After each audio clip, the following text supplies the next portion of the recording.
welcome back to Stasis Geek. Now, I love doing a recommendation, and this is another Netflix one, and it's House of Ninjas. Now, before I start on what I think about the series, I don't know why the name is House of Ninjas, because in the series itself, I think they only mention it once or twice. Otherwise, from that, they call themselves Shinobis. So I don't get why it wasn't called House of Shinobi instead of House of Ninjas. It's a bit odd. So that put aside, but there are a couple of things that you got to kind of get out your head, first of all, because this is a very enjoyable series. But there's two things. One, do not do dubbed on Netflix. It lets it down. I did both, and the dubbed makes some of the characters look more humorous and more dumb because it doesn't come across. So yeah, it's weird. I don't feel Netflix sometimes get it right. But that's how you. So try and do subtitles if you can. The next one is a bit of an off-put, and it's the music, because this is set in Japan, yeah?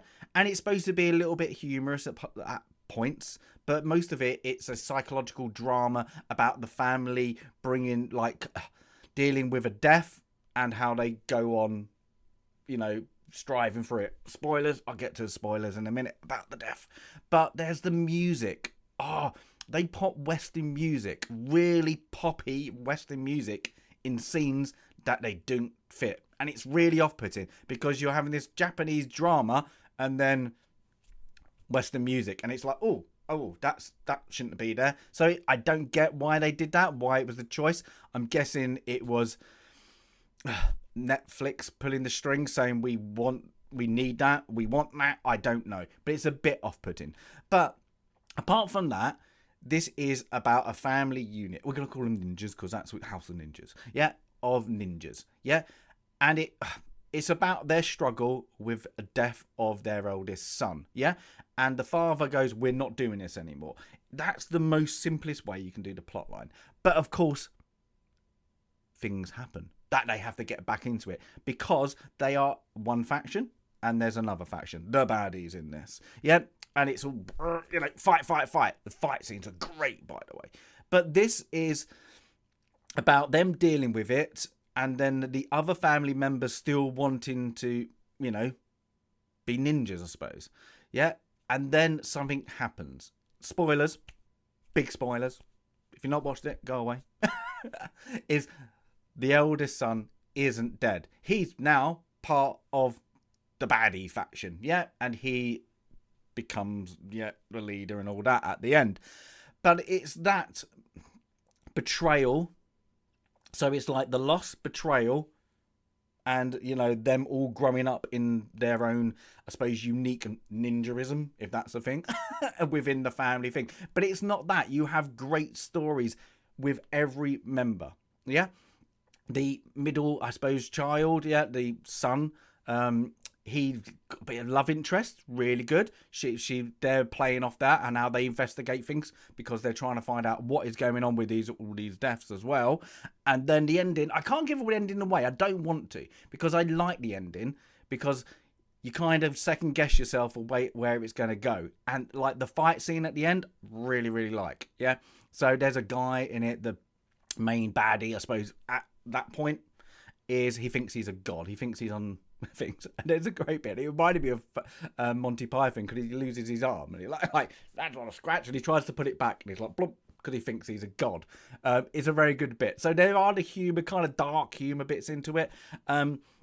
This is all set up though for season 2, and it's set up in a very well done way because you get other elements that are bringing you like, ooh, what's that? The father owns a factory doing sake, and the guy loses his number 2 and he has to get a new number 2 in, and then she turns out to be something I can't remember, they call it like the Death of the Dragons or something like that. I can't remember the exact thing, but that gets played into, that could happen in season 2. So that's it. And then the love story is still there.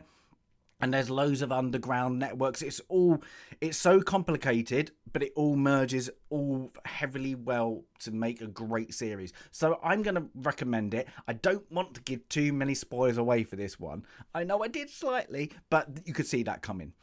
because it is very, very well done. It's fun to watch. It has great fight scenes. It is, you know, that Eastern culture really well. Unfortunately, the Western culture bits they put into it, you don't want to see. You just want that Eastern culture. So yeah, I would 100% watch this if you kind of like this kind of thing. It's called House of Ninjas, so you know what you're going to kind of get. But the family unit, it is good. Yeah. So yeah, try to do subtitles. As I said, the dub bit is a bit. There's one. I was like the IT geek nerd in it. They do this crazy weird voice to make him. He's supposed to be a bit humorous, and then they go, "Let's make it sound like he's a bit dumb." So I didn't like that. But otherwise, from that, the choreography is really great. Especially when you see the father fights for the first time. It's great. And then there's a bit with the grandma. That's quite funny. And then, of course, the little boy. Yeah, they're all great bits. They're all very well done. The acting's great. Character building's great. Dialogue is great, except for the dubbed bit. Makes it a bit odd. But yeah, go and have it. It'll be a very pleasant surprise for you. So go and catch it. Yeah. And give us a comment if you've already watched it and you enjoyed it, or you watched it and you didn't. Yeah, as always, give us a like if you want to like Stasis Geek. Out.